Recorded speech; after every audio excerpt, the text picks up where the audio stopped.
Understand. Todos esperamos, viu, Leila? Hoje nós vamos ver sobre Constantino, né? Constantino. Mas antes disso, a gente sabe que para chegar nesse ponto aí foi muito sofrimento, né? Foi muita perseguição. E para implantar o cristianismo, a mensagem do Cristo na Terra não era um trabalho fácil, não, porque depois de tantas conquistas do Império Romano, ele saiu ali de Roma e foi conquistando, né? Conquistando toda a margem do mar e foi adentrando ali, né, no setor ocidente. Então foi uma conquista de crimes, né, de lutas, de sacrifícios. E depois vem o Cristo, logo depois dessas maiores conquistas. E o Cristo veio exatamente depois dessas conquistas maiores do Império, né? Aí, aí o que aconteceu? O Cristo tinha falado uma mensagem do contrário que se estava acontecendo. Então, imagina um confronto de ideias. É falar do amor, opondo-se à rebeldia e às conquistas. Então, claro que depois do Cristo também isso continuou, e depois de um certo tempo é que as coisas pararam de acontecer, né? Ou seja, as perseguições do cristianismo. E aí a gente vem em Constantino, né? Que foi exatamente um momento interessante, né? Para o cristianismo. Porque até então eram assim, perseguições mesmo, né? Acabar com tudo. Destruições, invasões, em igrejas, acabar com templos. É uma conquista, assim, uma perseguição muito grande. Eu fico imaginando o quanto que foi sofrimentos aí, né? Quem declarava ser cristão tinha que ser, tinha que ser um cara muito consciente das coisas celestiais. Tinha que ser trabalhador da primeira hora, porque não devia ser fácil, não, né? Já pensou? Você pega e fala, não, eu sou espírita. Então você vai preso. Então, se fosse hoje, né? Não, tem uma lei aí que está proibindo ser espírita, que é a doutrina do diabo. Aí, então tá bom. Aí pega, você declara, não, eu sou espírita, e vai preso e vai ao sacrifício. Então era assim que era feito, né? Então, imagina a gente numa história dessa. Eu creio que a gente deve ter passado, né? Por Já isso um pensei pouco, isso mas também. Já pensei isso quando eu assisto The Chosen lá, Os Escolhidos. Vejo aquele ambiente, tudo, eles fugindo, olhando para os lados, escondendo dentro das casas, as casas sendo invadidas, Jesus operando os milagres e sendo considerado um herético, né? Um herege. E assim, o Jesus tinha, né, muque para isso, né? Mas que ele enfrentava de frente, né? Agora imagina, eu fico imaginando os apóstolos, os discípulos. Eu fico assim, gente, eu provavelmente nós estávamos lá nessa época e eu vivia escondida, então estava lá do outro lado querendo pegar as sobras da mesa dos nobres, né? Então eu fico imaginando eu ali, eu não, eu até já comentei isso aqui, eu não teria, eu acho que eu não seguiria abertamente, mesmo se eu tivesse, acreditasse naquilo tudo, sabe? se Ô, guardava para Leila, você. não, é só para falar, eu acho, Leila, que nós estávamos do outro lado lá, tá? Se nós estivéssemos do lado dele, provavelmente não estaríamos reencarnados aqui. Eu acho que Não, nós do lado estávamos que eu jogando falo, pedra na assim, cruz. Não, não é do lado dele que eu falo seguindo-o.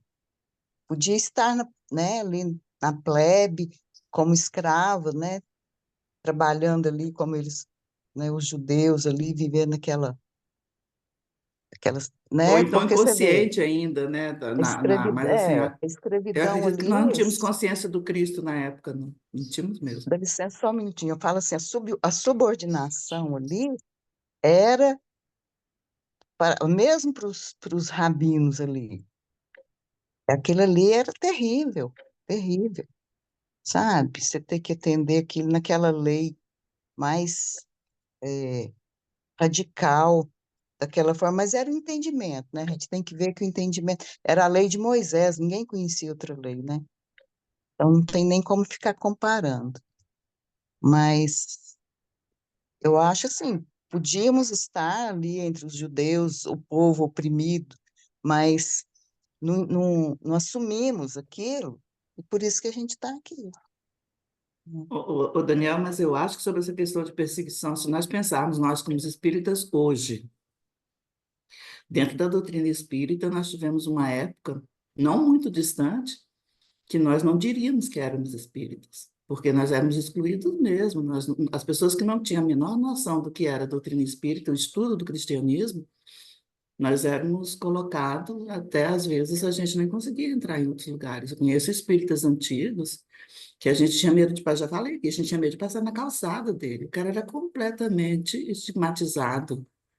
Então, assim, você não entrava. Quem assumia a doutrina do Kardec, né? Você não entrava em outros lugares. A Igreja Católica não permitia.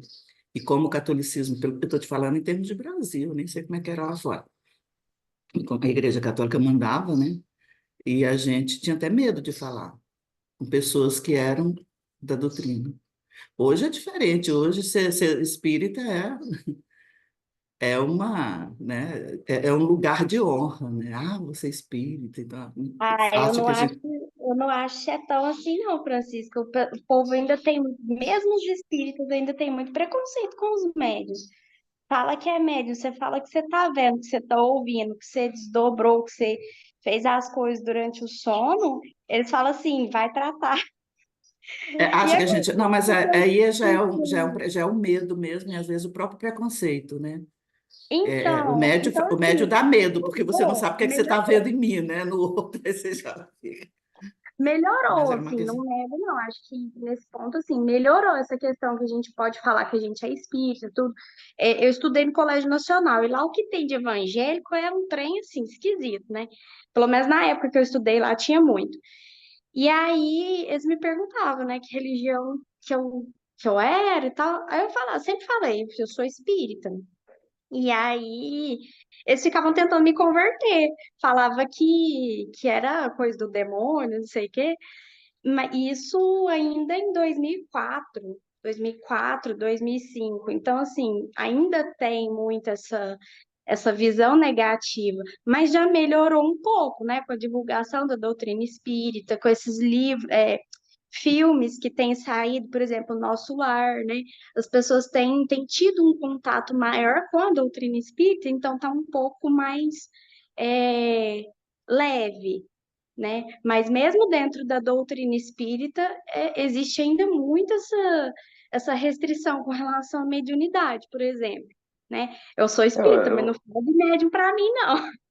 É tipo um isso. detalhe que você está falando, o problema maior, o movimento, ele não coopera muito, né? Então, por exemplo, de certa forma, ele nem se impõe uma moral, porque muitas vezes você vê o movimento ele se posicionar em muitas condições assim precárias, sabe? Isso não dá confiança, isso não dá uma certa confiança no movimento e, e realmente isso atrapalha, né?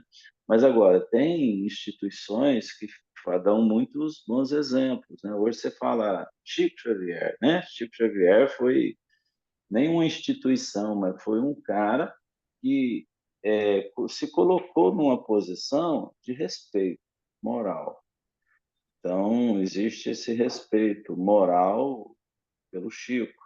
Mas muitas vezes nós não nos damos esse respeito, porque estamos fazendo os trabalhos de forma contida, sem participação no mundo social, sabe? Então fica uma doutrina muito capenga, né? Vamos dizer assim, usando uma palavra de força de expressão. Fica muito sem valorização. Mas mesmo assim, pelo Chico, é o que eu acho que a Francisca está colocando, nós temos um signo, né? Um símbolo forte para dizer que temos um representante à altura do pensamento cristão. Então, um exemplo. Então, a gente pega na roupa do Chico e fala: eu sou espírita também. Agora, não é pelo que a gente está fazendo, não. Pelo que nós estamos fazendo, está muito pouco. Nós não tiramos, nós não temos instituições que tiram verdadeiramente ninguém da droga. Nós não temos trabalhos que são mais amplos. Temos, poucos, mas assim, poderia ser uma coisa mais abrangente, né? Então, por isso que às vezes eu tenho que concordar com você, Ana, e tenho que concordar com a Francisca também, né? Porque nós temos um viés que puxa, que é o Chico, que é a imagem de Valdo e tudo mais, né? A gente tem isso no mundo inteiro, né? Isso tem forte influência, mas não pela nossa casa espírita ali no bairro Saraiva ou lá no bairro X.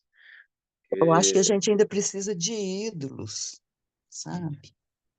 a gente precisa de símbolos, né, no movimento, É, referências, né? Então, a referência que nós temos são esses. Se é, tirar é. isso do movimento espírita, não é nada. Não, Se não e é engraçado tivesse. como, por exemplo, a gente que já é mais velho, e tudo, conhece, né, essas, entre aspas, personalidades, né, esse Chico, Divaldo, a gente sabe quem são. Mas se você pega essa turminha aí da evangelização, igual eu tô com criança lá de 1 ano até 10, 11 anos, né? Tem uma lá que tem 13, ela preferiu ficar na minha turma do que ficar na mocidade. E aí, eles não conhecem Divaldo, eles não conhecem o Chico, os pais não apresentam. Aí, o que que eu fiz? No mês de junho, agora, eu comecei a dar umas aulas lá com eles, né? E eu falei, gente, esse povo, esses meninos não conhecem nada. Aí eu fiz um apanhado, assim, de nomes importantes para a doutrina espírita. Eu peguei lá de trás, desde São Francisco de Assis, né? Sócrates, Platão, fui pegando, né? Os que são importantes, e os da atualidade, né? Chico, Divaldo e tudo. E a gente fez, assim, o mês inteiro de aulas só dessas pessoas importantes, porque eles não conhecem, não têm contato, os pais não estimulam. E às Então vezes nem falta conhece isso. também. Aí eu não sei, Isso que eu ia porque dizer. meu contato com os pais também é Com bem certeza, pouco. né? E você está Aí, falando de personagem da filosofia, né? Isso é uma questão, inclusive, de estudo filosófico, né? mas, por Não só exemplo, da Sócrates questão da e religião. Platão tá lá na introdução do Evangelho. E o Evangelho, em tese, eles fazem o culto do Evangelho no lar, né? Pelo menos, né? Pulam a Deveria. introdução. Pula a Porque introdução. eu faço lá em casa e quando termina que a gente começa novamente, o Robson não aceita fazer a introdução. Não, Simplesmente ele não aceita. Isso, eu faço a introdução, dá vários meses a introdução. Eu Pois vou é, mas pegando, eu vou acho estudando parado. importante aquilo ali, né? Não sei se é aí, por porque. exemplo, Sócrates, Platão, os meninos ainda vão estudar na filosofia, mas dentro da doutrina espírita também tem a importância deles, né? Aí eu fiz essa aula, os meninos ficavam assim, tipo, nossa, né? Tipo assim, nunca ouvi falar desses caras, quem que é esse povo? Né? E a gente vê que falta estímulo dentro de casa também. Falta referência, né? Falta referência. Então, você tem que ser uma referência, mas em quem você está sendo referente, né? Onde é que você está embasando? Então, a criança precisa ter essa observação, né? Então, meus filhos, por exemplo, eles sabem que a minha vida está ligada ao Fausto Parreira, ao Chico, né? Então, eles têm esse respeito. Então, existe um link, né? Toda vez que a gente fala, tem um respeito por essas referências. Então, imagine quem não tem nada de referência. Referência é Jesus. Ah, não, então qualquer doutrina ele está, então está tudo bem. Então, é por aí. Mas vamos lá no texto, né? Quando você é pioneira na doutrina espírita, numa família extremamente católica, apostólica, romana, que nem a minha, é um negócio bem difícil, viu? Eu ainda sou pioneira, né? De vez, a minha irmã parou, né? Mas ela chegava para mim e falava assim: Ah, Francisca, para com isso. Ela é uma mulher extremamente culta, né? Eu falei: Não vamos parar nada, não. Nós estamos falando do mesmo Deus, do mesmo Cristo. Nós estamos interpretando errado. Quer ler um pouquinho comigo aqui? Vamos lá então na nossa leitura. Amaro, lê aí, você está caladão?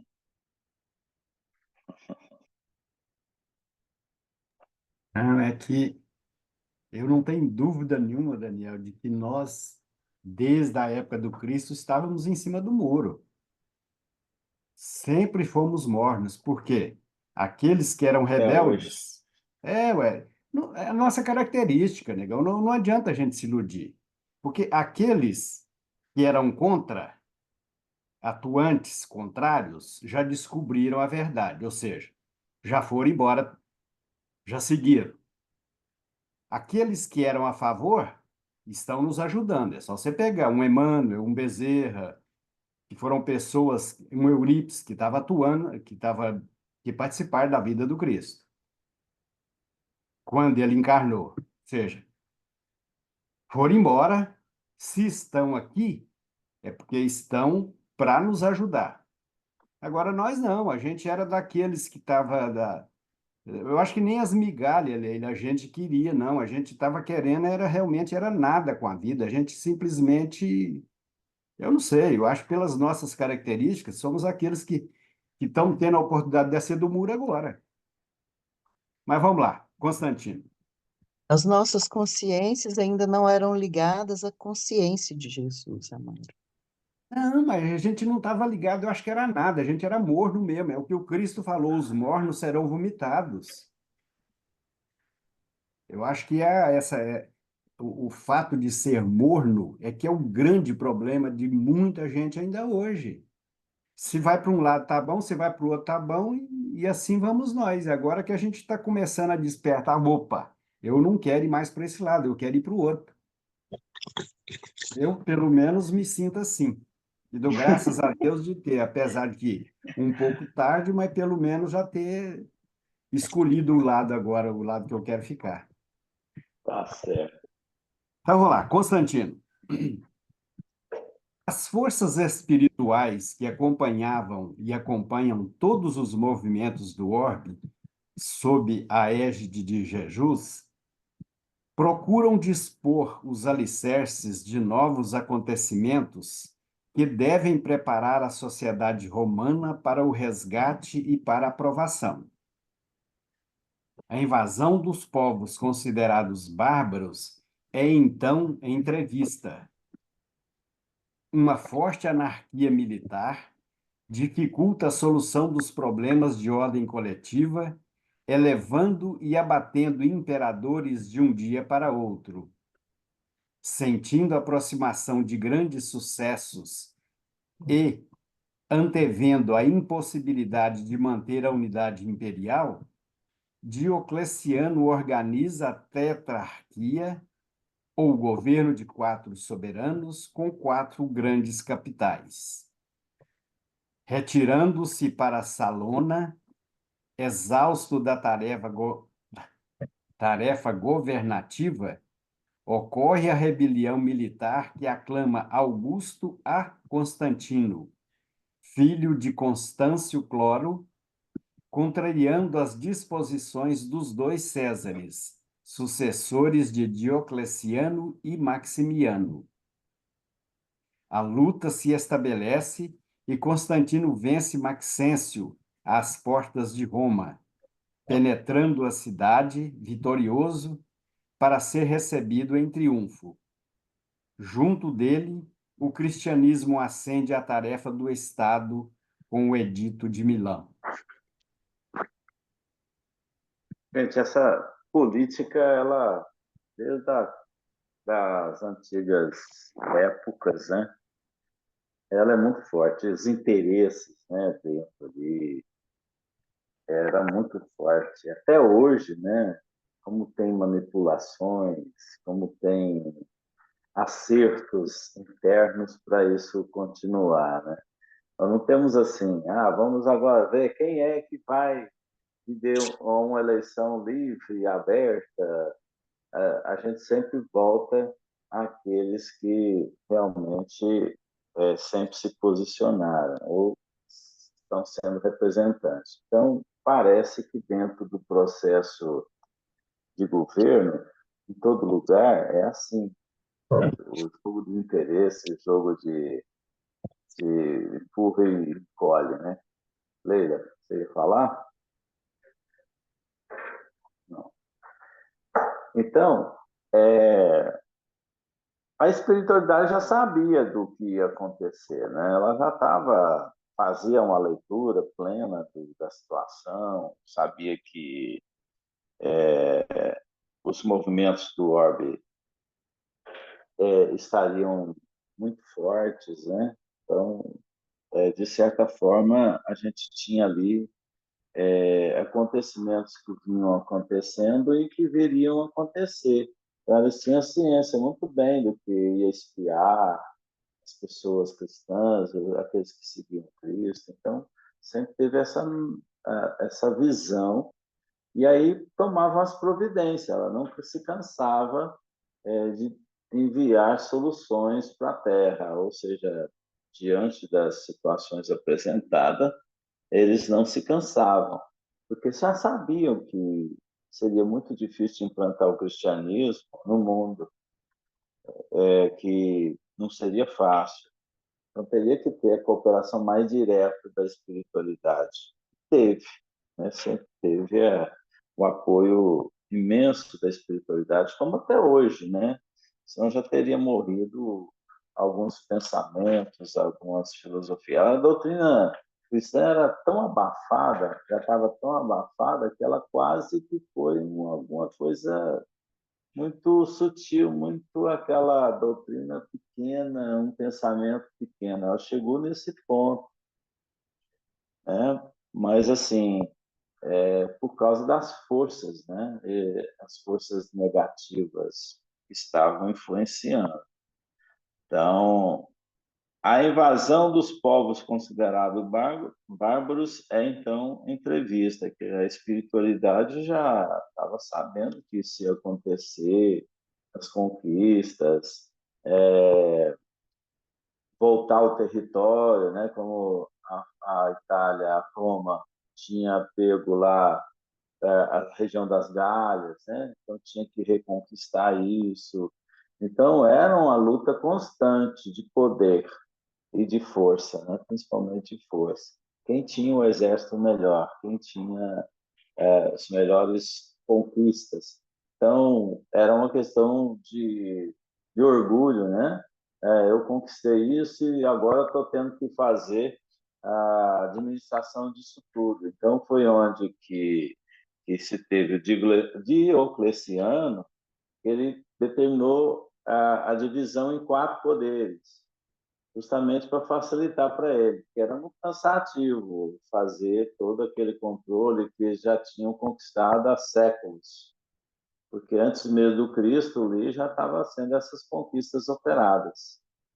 Então, depois que teve isso na mão, começou a se cansar um pouco, né? Com coordenar isso tudo, vivia para isso. Então, foi onde ele dividiu em 4 poderes, a administração, para facilitar. Mas, mesmo assim, ele ficou cansado e foi para Salona, né? Quando foi para Salona, aí teve rebeliões, aí onde teve o acesso do poder ao Constantino. Aí Constantino ele realmente deu um apoio para o cristianismo, né? Se projetar. Ele permitiu que a perseguição cessasse. Foi o fato que aconteceu quando a espiritualidade certamente indicou Constantino, mesmo ele sendo um cara que agia de forma dupla, ele matava, mandava sacrificar, mas tinha simpatia pelo cristianismo, né? Certamente deve estar na frente da gente hoje. Com certeza já deu um salto na evolução, porque teve um apoio dele com a espiritualidade para o cristianismo não ser mais perseguido. Mas aí a gente vai ver que logo vem o papado. A gente vai falar do papado depois, né? O que aconteceu com essa história depois do cristianismo sair desse aperto da perseguição? Aí depois veio outro momento, né? E a E gente já até podemos leu falar que aqui são os sobre a besta mesmos, né? apocalíptica. Oi? Pode ser os mesmos, né? Os que ficaram Pode. mais disfarçados, né? Tipo, A hipócritas, né? reencarnação manda os caras, né, de volta, né? Então, a reencarnação, as pessoas voltam. De forma diferente, vestido de púrpura, né? Então, a gente sabe que a perseguição ela pode continuar mesmo no plano espiritual. Então, eu posso desencarnar e ser um perseguidor do Cristo. Amaram uma vez aí, falou assim, mas parece que tem uma força negativa central, né? Não, não é Um que ela é perseguidor central, vestido é de que púrpuras e dourados, né, Daniel? é, De púrpura. exato. A coisa que eu mais achava estranho era ver o bispo, né? Porque ele vem tão aparamentados, né? Com roupas tão bonitas, suntuosas, e falando de humildade, falando dos pobres e humildes. Eu achava aquilo tão estranho. Eu acho que eu criei uma defesa que eu passei a não ouvir as homilias. Até pouco tempo atrás, né, antes de eu entrar na doutrina espírita, eu achava, gente, por que eu não presto atenção? Se alguém chegar para mim e perguntasse o que o padre falou, eu não sabia dizer. Eu viajava. De repente, eu entendi. Eu dormi, eu já falei aqui que eu ficava voando na igreja, né, vendo a coroinha do padre lá. Mas eu não prestava atenção no que ele falava. Mas hoje, eu acho que era uma autodefesa mesmo, de não deixar eu achava aquele tão absurdo, sabe? Eu achava bonito, né? Visualmente é muito bonito. Você vê as procissões, uma coisa assim super suntuosa, aqueles padres na frente levando os andores, né? Levando os santos, tudo muito pintado de dourado, muitos, né? Tem uns, inclusive, que eles têm o texto, né? As Nossa Senhora, em algumas igrejas que eu já fui, que são belíssimas em termos de arte, né? Que tem. Daniel foi embora. Que tem.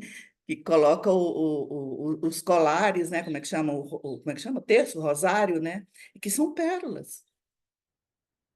Então, eu sempre achei aquele negócio muito estranho, né? Ao mesmo tempo que os pobres e humildes, e o cara que está lá em cima não andou, né? Porque ele fala, né? Inclusive é alto, né? O lugar que ele fala, você sobe aonde está o altar, né? E aquilo realmente eu não conseguia refletir, realmente eu não conseguia refletir. Hoje eu faço as reflexões, mas na época eu não conseguia. Até hoje eu vou para a igreja, minha família é muito católica, eu viajo, eu vou lá, o povo batiza criança, né?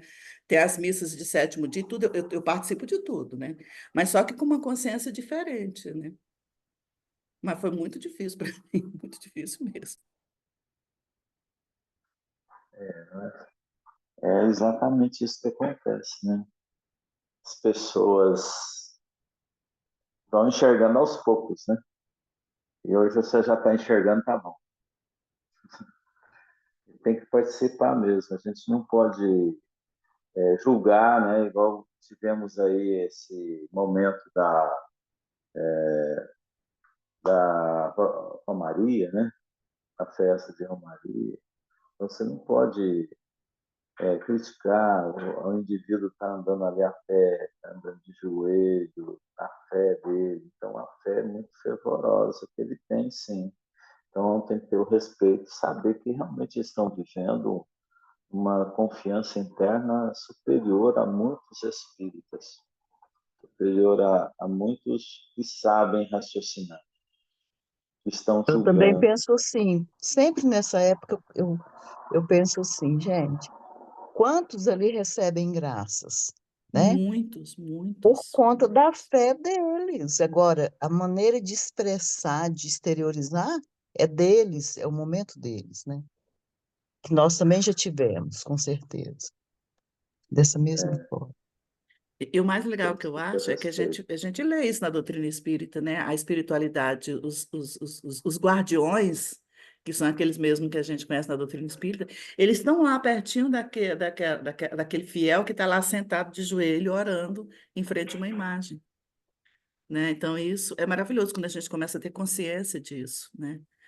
Quer dizer, se eu for sentar, eu não vou ajoelhar em frente a uma imagem, mas como eu nasci dia de São Francisco, você imagina o tanto de imagens de São Francisco que eu ganho? Você não tem ideia. Então, aqui, eu tenho algumas aqui na na minha escrivania. Só aqui tem 4. Então, assim, as pessoas, elas me dão com... E, assim, tem uns que chegam embalada, falam, olha, essa aqui foi benzida lá na catedral, não sei de onde, tá? Eu recebo com muito carinho e coloco aqui. Outro dia que a Cecília derrubou um São Francisco meu que quebrou a cabeça. Aí a cabeça pequenininha saiu rolando uma luta para achar a cabeça, mas eu colei, ele tá aqui, né? Aqui, ó. Eu, tá São certo. vários que eu recebo. É porque eu nasci no dia do São Francisco de Assis. E aí as pessoas me dão, né? Eu acho ótimo. Quem é fã do Francisco de Assis é o Rubens da Fraternidade, da Casa da Fraternidade, ali, Isso. É, muito ligado, aham. né? E Eu foi tive legal uma porque foi através época, da doutrina espírita que eu fui ler a história do Francisco. Eu não sabia da história real do Francisco pela Igreja Católica, eu aprendi através da doutrina espírita, né? teve uma época que eu tinha contato com o pessoal aí que gostava muito de cristais e tudo, né?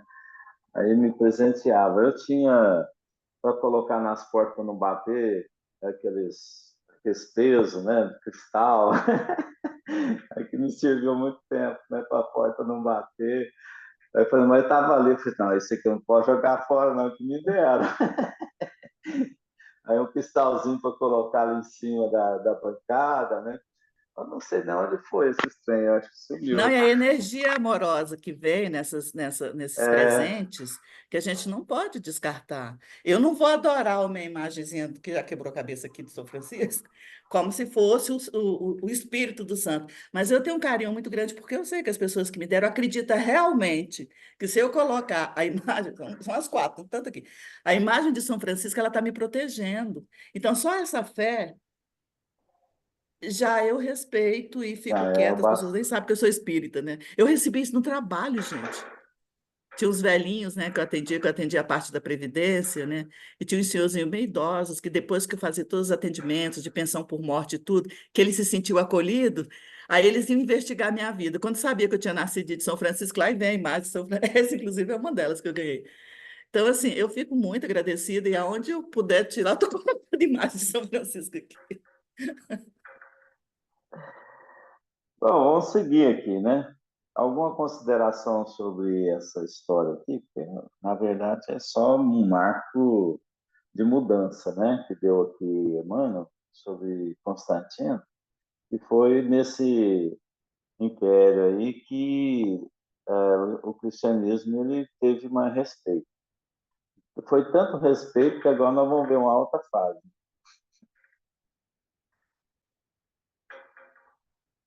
Alguém tem alguma coisa a acrescentar ou não? Aí vamos para o papado. Pra ver se a gente faz a leitura aqui, se dá tempo de comentar, para a gente ir lá na igreja, depois no capítulo 16, a gente iniciar lá. Vamos lá, o papado, Amaro.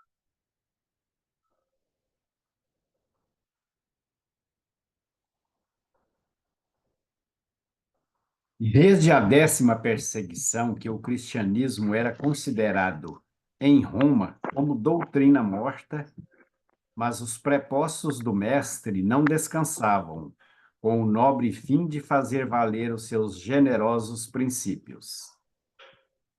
A fatalidade histórica reclamava a sua colaboração nos gabinetes da política do mundo e, ainda uma vez, a indigência dos homens não compreendeu a dádiva do plano espiritual, porque, logo depois da vitória, os bispos romanos solicitavam prerrogativas injustas sobre os seus humildes companheiros de episcopado. O mesmo espírito de ambição e de imperialismo que de longo tempo trabalhava o organismo do império dominou igualmente a Igreja de Roma, que se arvorou em suzerana e censora de todas as demais do planeta. Operando com o Estado, faz sentir a força das suas determinações arbitrárias. 300 anos lutaram os mensageiros do Cristo, procurando ampará-la no caminho do amor e da humildade, até que deixaram enveredar pelas estradas da sombra para o esforço de salvação e de experiência. E tão logo a abandonaram ao penoso trabalho de aperfeiçoar-se a si mesma, eis que o imperador Focas favorece a criação do papado no ano de 607. A decisão imperial faculta aos bispos de Roma prerrogativas e direitos até então jamais justificados. Entronizam-se mais uma vez o orgulho e a ambição da cidade dos Césares. Em 610, Focas é chamado ao mundo dos invisíveis, deixando no orbe a consolidação do papado. Dessa data em diante, ia começar um período de 1260 anos de amarguras e violências para a civilização que se fundava. Nossa. Em linhas gerais, o que aconteceu? O povo gostou do poder, isso chegou nos bispos. Agora nós somos representantes. Cerceou, por exemplo, os pensamentos, né? E colocou a seu favor. Colocou ali como sendo o representante daqueles pensamentos. Mas transformou isso aí em quê? Num império, né? A gente teve aqui um outro império cristão, vamos dizer assim, de mando, de comando. Então, foi onde apareceu o Focas aí, né? O imperador Focas, que foi acontecer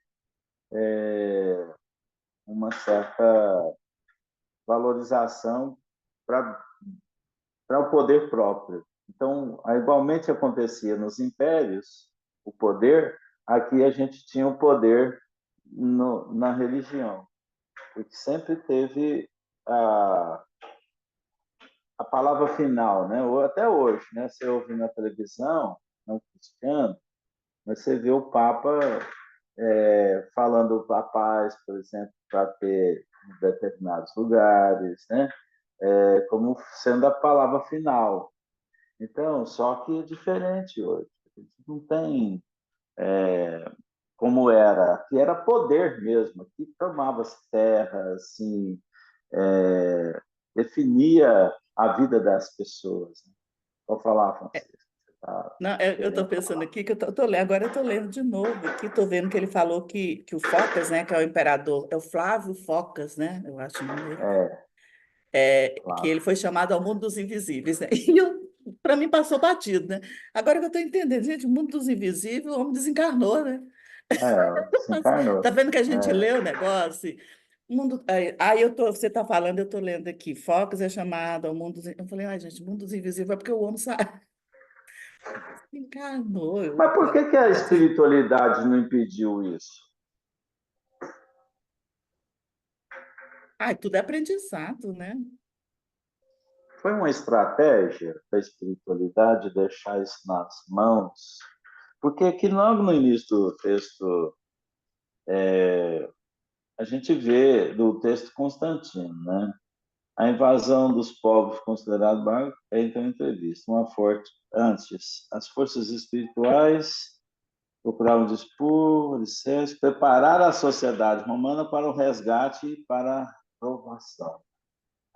Seria esse momento de deixar nas mãos o cristianismo refém, já que a gente não teve, no primeiro momento, um apoio ao Cristo, isso agora retornar como uma prova, tolerando o próprio conhecimento refém de alguns impérios cristãos, né, vamos dizer assim, imperadores cristãos, e aqui é um imperador cristão.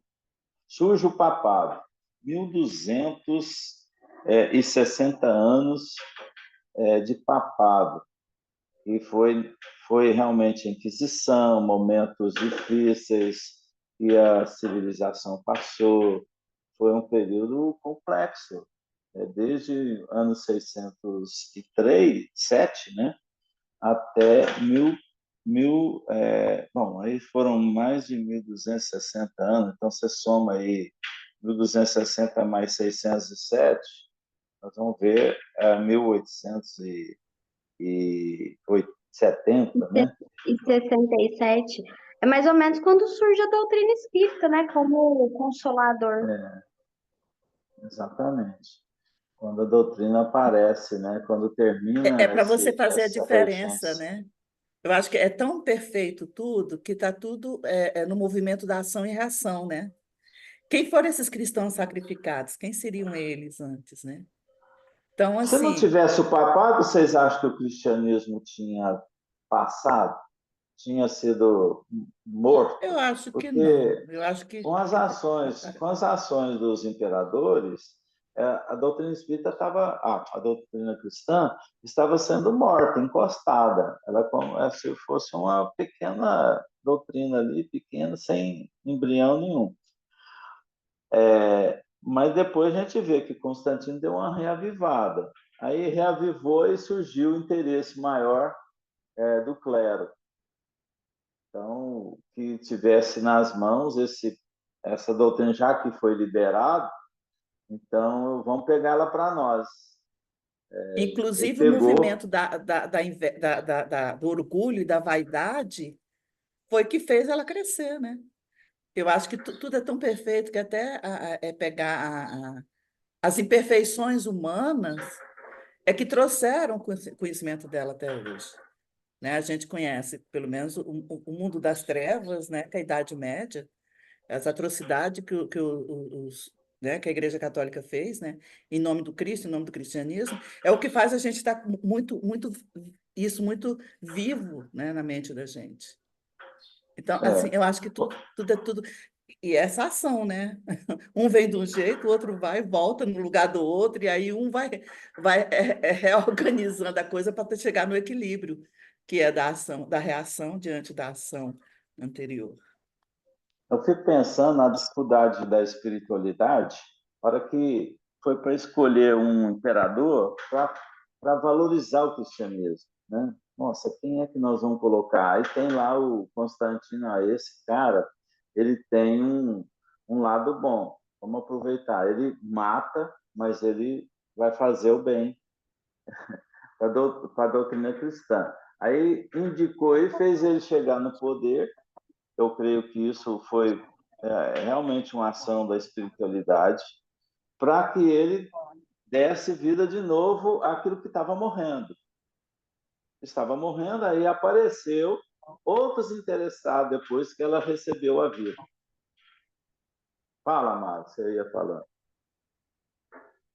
Daniel, eu vejo que o que acontece? Aquilo que a gente planta, a gente sempre tem que colher. E assim acontece com as comunidades também, né? Então, o que acontece? Com a vinda do Cristo, a gente recebeu naquela época, é porque a gente já tinha assumido a maioridade. O próprio Emmanuel diz aqui em capítulos anteriores que a humanidade tinha atingido a maioridade, que não significa que tinha atingido a maturidade, principalmente a maturidade moral e espiritual, né? Então, pelo que eu vejo assim, ou seja, a partir do momento que a gente atingiu a maioridade, o que que a gente faz? Opa, se já tem a maioridade, então já tem condição de assumir responsabilidades. Então, aí no início, com a vinda do Cristo e logo depois, já tinha um plano já estabelecido, falou, ó, vamos apostar então, vamos segurar as barras aqui, vamos, com os recursos que nós temos, vamos trabalhar para que esse pessoal que já tem a maioridade, eles consigam aproveitar bem essa oportunidade que está sendo dada para eles agora. Então, assim, eles apostaram que, uma vez que a gente já tinha a maioridade, já tínhamos condições de compreender a mensagem, eles apostaram, falaram, opa, já tem condição. Então, no começo, a espiritualidade ia segurando, falou, opa, vamos ajeitando daqui, vamos ajeitando dali e tal. De repente, você tira um cara do meio, coloca outro e tal, coloca um Constantino e tal. Aí, chegou num ponto que eles, eu imagino que, é lógico que eu não estava lá, mas se eu tivesse, eu ia imaginar o seguinte, falou, puxa vida, a gente já tem o quê? 400 anos que a gente está carregando essa turma de maiores de idade, mas eles estão teimosos. Por quê? Aqueles que acataram a mensagem, muitas vezes voltavam para ajudar, mas aqueles que estavam perseverantes no mal, que eram os governadores e os que estavam em cima do muro, não estavam querendo assumir a posição, que é o que a gente ainda faz hoje, de acatar a mensagem e trabalhar em favor da mensagem. Aí chegou num ponto e falou, ó, estabeleceu o papado? Estabeleceu. Eles viram que aquela decisão era ruim, então a imagem falou, ó, então vamos ter que deixá-los agora colher os frutos que eles têm plantado até aqui. Ou seja, e aí, com os recursos que eles tinham, que era, eu acredito que sejam as mesmas pessoas que reencarnaram depois como papas, o próprio Emmanuel mesmo trabalhou, segundo aquele livro do Miramês, do Chico de Assis, que ele trabalhou sempre muito próximo do papado. Ele não foi papa, mas ele estava sempre próximo do papado. Inclusive, quando o Chico de Assis estava encarnado, ele estava. Quando o Chico foi visitar o Papa, não sei o nome dele, o Emmanuel participou desse encontro. Então, e aí, como fizemos muita bobagem nesse período, falou, agora somos nós que temos que consertar. Então, as pessoas que assumiram esses débitos e a sociedade também se comprometeu muito com isso, com a Inquisição, com a reforma, com as cruzadas e tudo. Ou seja, então, já que nós fizemos muita bobagem, então cabe a nós recuperar.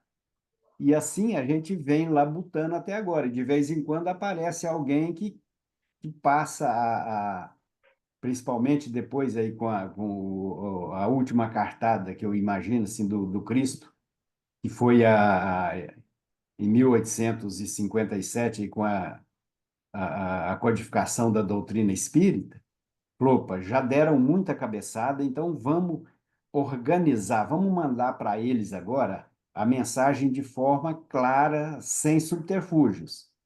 E essas mensagens que o Espiritismo nos trouxe, ela já tinha sido trazida há 5.000 anos através dos ensinos Vedas, Mahatma Gandhi, ou seja, Brahma, ou seja, no Egito, ou seja, todos esses ensinamentos já tinham sido trazidos, ou seja, para muita gente e para todos aqueles que tinham condições de assimilar esses ensinamentos, que na época que veio eram os exilados, então eles assimilaram e foram embora. E aí, então ficou muito ensinamento através tanto do Vedas, lá dos egípcios, e da própria Bíblia mesmo, que são os mesmos ensinamentos em linguagens, em línguas diferentes. Então, aí, o que que fez? Falou, ó, já fizeram muita bagunça, mas alguns já estão realmente já tendo condições de pegar o ensinamento de forma organizada, disciplinada, seja, sem precisar de interpretações maiores. E aí ele chamou o Kardec e falou: meu filho, vai lá e organiza, passa A para coisa. aqueles cabeça de Brague, passa para aqueles cabeça de Brague lá, um livro com perguntas e respostas que não tem como ele ter dúvida, que você vai escrever.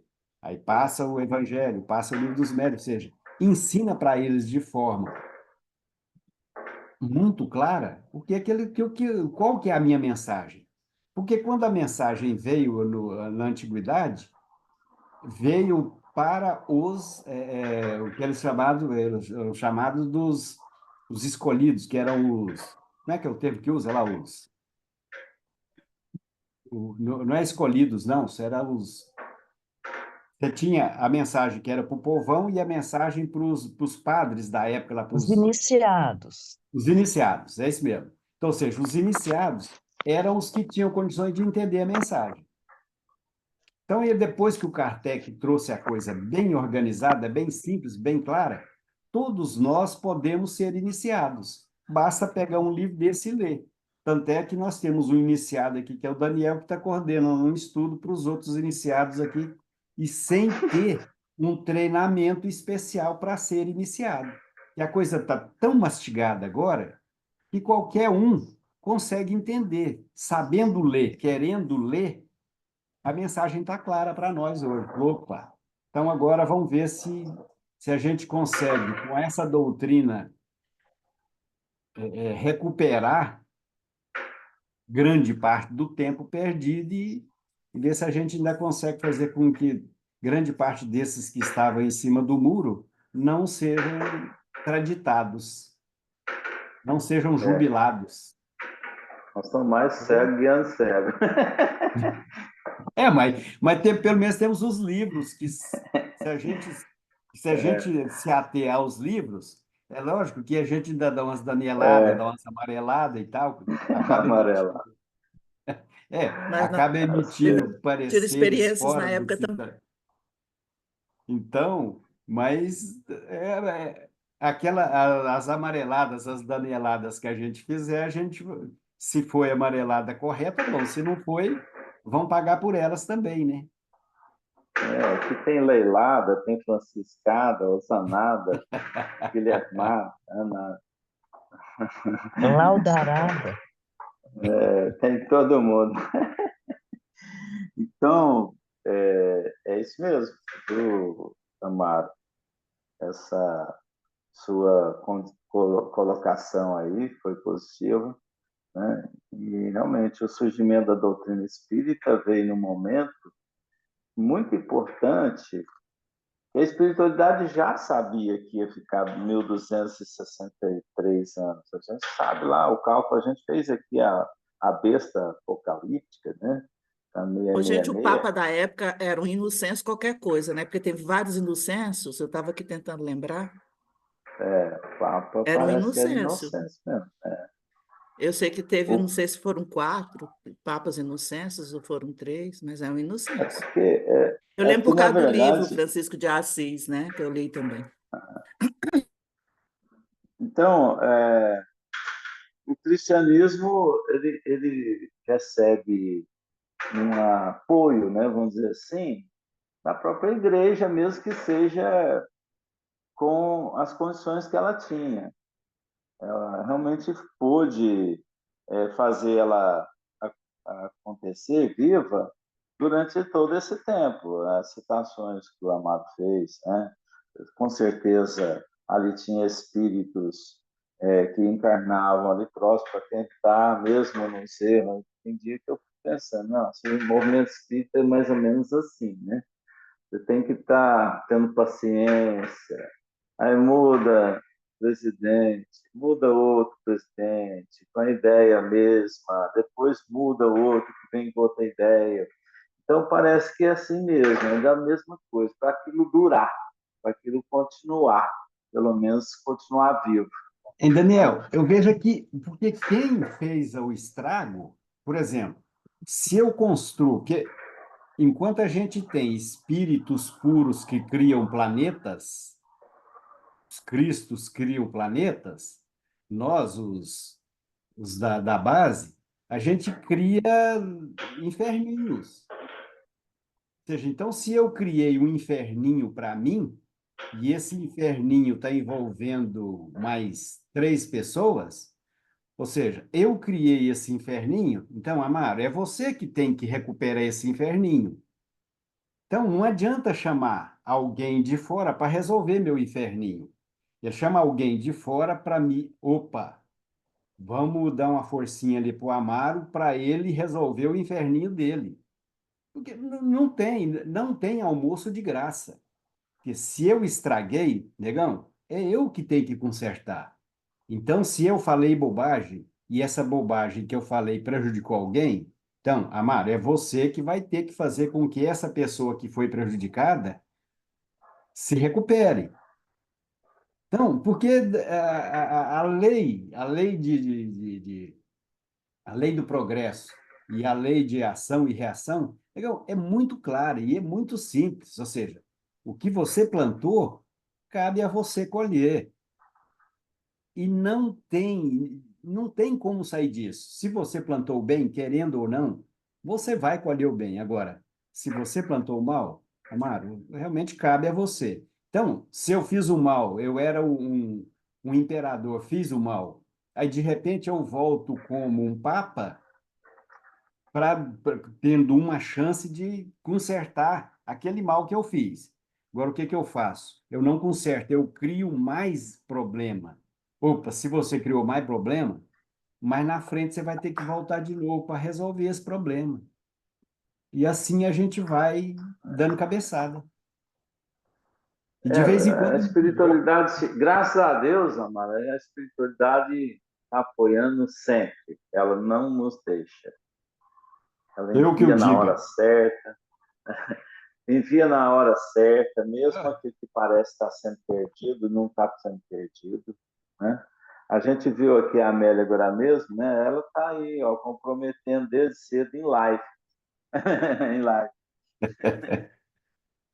Tá aqui pegando fogo, tá comprometido em atrapalhar e Está conversar comigo, vai comprometendo, entrar ela no está colo. voltando para seguir o bastão, né?